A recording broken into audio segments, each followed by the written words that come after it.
Right, ఇక తెలంగాణ భవన్లో BRS నేతలు మాట్లాడుతున్నారు, లైవ్ లో చూద్దాం. ఇబ్బందుల్లో ఉంటే బాధలో ఉంటే పత్తి రైతులు కానీ సోయా రైతులు కానీ వాళ్ళని ఆదుకోవాల్సిన దాని మీద దృష్టి పెట్టాల్సిన ముఖ్యమంత్రి చిల్లర రాజకీయం చేస్తూ ఉన్నాడు, థర్డ్ క్లాస్ రాజకీయం చేస్తూ ఉన్నాడు.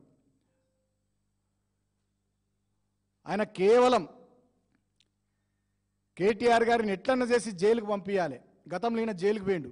ఈయనేదో భారత స్వాతంత్ర సమరంలో పాల్గొని జైలుకు పోలే రేవంత్ రెడ్డి. ఈయనేదో తెలంగాణ ఉద్యమంలో రాష్ట్ర సాధన కోసం పోరాటం చేసి జైలుకు పోలే రేవంత్ రెడ్డి.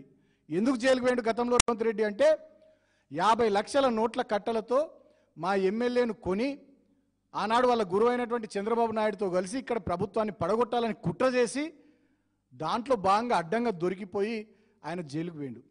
అయినా ముఖ్యమంత్రి ఆనాడు రేవంత్ రెడ్డి, ఇవాల్టి ముఖ్యమంత్రి ఏదో గొప్ప ఘనకార్యం చేసినట్టు ఆనాడు తొడలు కొట్టుడు, మీసాలు తిప్పుడు, అహాకారాలు చేస్తూ గుడ్లు మెలేసి ఇట్లా పెద్దగా ప్రదర్శనలు చేస్తూ ఏదో డ్రామాలు చేసి ఏదో పోజులు కొట్టిండు.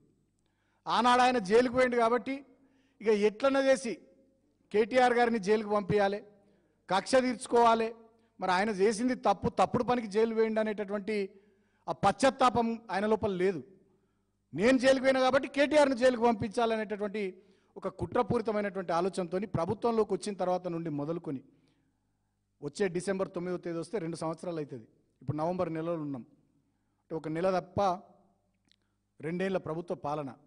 ఈ ప్రభుత్వంలో వాళ్ళు ఇచ్చినటువంటి డిక్లరేషన్లు కానీ 420 హామీలు కానీ 6 గ్యారంటీలు కానీ ఏవి కూడా అమలు చేయకుండా కేవలం గత ప్రభుత్వ పెద్దల మీద కక్ష సాధింపు చర్యలకే రేవంత్ రెడ్డి మొగ్గు చూపుతూ ఉన్నాడు. దాంట్లో భాగంగానే కాళేశ్వరం మీద కమిషన్ అంటాడు, దాంట్లో భాగంగానే విద్యుత్ ప్రాజెక్టుల మీద కమిషన్ అంటాడు.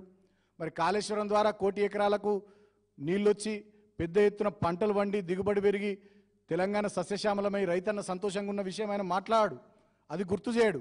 కాళేశ్వరం మీద కమిషన్ అంటాడు. ఇవాళ ఏ కాళేశ్వరం మీదనైతే నువ్వు కమిషన్ వేసినావో, ఏ మేడిగడ్డ అన్నారం సుందిల్ల బ్యారేజ్లు ఇవన్నీ కొట్టుకపోయినాయని చెప్పి దుష్ప్రచారం చేసినావో, ఇవాళ అదే ఉమ్మడి ఆదిలాబాద్ జిల్లాలో ముఖ్యంగా మా ఆసిఫాబాద్ మంచిర్యాల జిల్లాల్లో ప్రభుత్వం మొన్ననే ఒక జీవో ఇచ్చింది. వార్దా నది మీద లేదా తుమ్మిడేటి దగ్గర ఒక బరాజ్ నిర్మించి అక్కడి నుంచి నీళ్లు తీసుకొచ్చి సుందిల్ల బరాజ్లో పోసి నీళ్లు తీసుకురావాలనేటటువంటి దానికి డిపిఆర్ తయారు చేయమని 9.5 కోట్లతో ఒక జీవో ఇచ్చింది.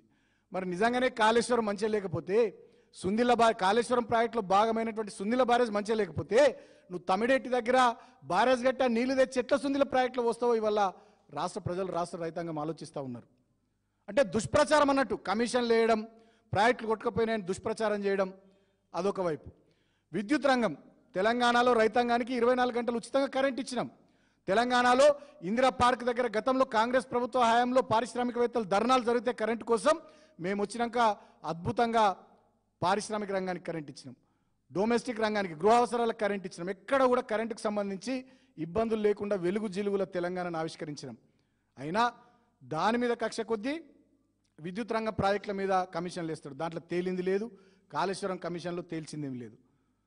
ఎట్లనే చేసి కేటీఆర్ గారిని జైల్లో పెట్టాలి, భవనం చేయాలని ఈ లొట్టపీస్ కేసు, ఫార్ములా ఈ కేసు ఒకటి పెట్టుకొని ఇవాళ దాని మీద ఇప్పుడు ఏం జరుగుతూ ఉంది? పత్తి రైతుల సమస్య ఉంది, సోయా రైతుల సమస్య ఉంది, వడ్ల కొనుగోలు ఇంతట్లా ప్రారంభించాలి, బోనస్ ఇవ్వాలి, వడ్లు కొనాలి.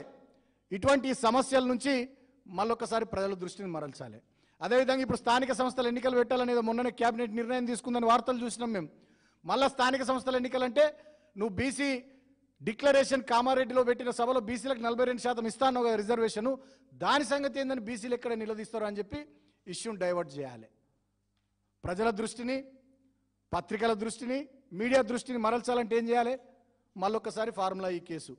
ఇది చక్రవాకము మొగల్ రేకులు సీరియల్ లెక్క నడుస్తూనే ఉన్నది. ఇక ఎపిసోడ్లు ఈ ఫార్ములా ఈ కేసు మా ప్రభుత్వం పోయినప్పటి నుంచి, రేవంత్ రెడ్డి ప్రభుత్వం వచ్చినప్పటి నుంచి నడుస్తూనే ఉన్నది. నిజంగా కూడా ఇవాళ తెలంగాణ ప్రజలు ఆలోచన చేయాలి. ఇంత కక్ష సాధింపు రాజకీయాలు చేస్తున్నటువంటి ఈ ప్రభుత్వం, ఇంత దుర్మార్గాలు డైవర్షన్ పాలిటిక్స్ చేస్తున్నటువంటి ఈ ప్రభుత్వం ఫార్ములా ఈ కేసులో ఏమీ దొరకకున్నా ఎపిసోడ్ల మాదిరిగా ఈ కేసు నడిపిస్తూ ఉంది. తాపకొక లీక్ ఇచ్చి, తాపకోసారి కేటీఆర్ గారిని ఒకసారి విచారణకు పిలుస్తారు, అరవింద్ కుమార్ సీనియర్ ఐఏఎస్ ఆఫీసర్ని ఒకసారి విచారణకు పిలుస్తారు, ఇంజనీర్లను ఒకసారి విచారణకు పిలుస్తారు. మళ్ళీ వాళ్ళ కొత్త డ్రామా గవర్నర్ గారు అనుమతి ఇచ్చారని. ఇవాళ నేను అడుగుతా ఉన్నా,